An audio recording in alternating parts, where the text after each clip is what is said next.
When we arrive on the scene in Exodus chapter 19, what we find is the people of Israel have gathered around Mount Sinai.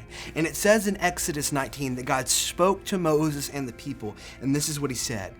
You yourselves have seen what I did to the Egyptians, and how I bore you on eagle's wings and brought you to myself.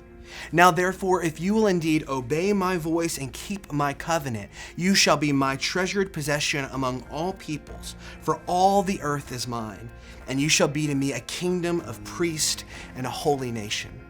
See, the people have just been freed from hundreds of years of bondage and slavery to Egypt. You think about the kind of trauma that would involve. These are people who have forgotten who they are. They have forgotten what it means to be one of the descendants of Abraham, to be the people of Yahweh, to be worshipers of the one true God. They have lived in Egypt under the tyranny of slavery, under the projection of false gods and false worship and false practices. And so at Mount Sinai, it's not as if God is just saying any longer, that's not who you are anymore. He's beginning to tell them, this is who you are.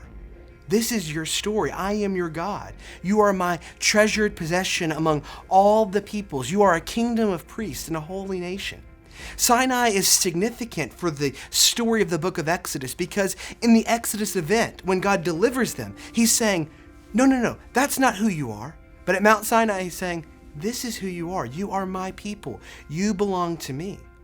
And as believers, we too know that we were drawn out from our bondage, but we haven't been just saved from who we once were, but we have been called into being a new creation in Christ Jesus. And as the people of Israel stood around Mount Sinai, they heard the voice of Yahweh tell them, you are no longer that.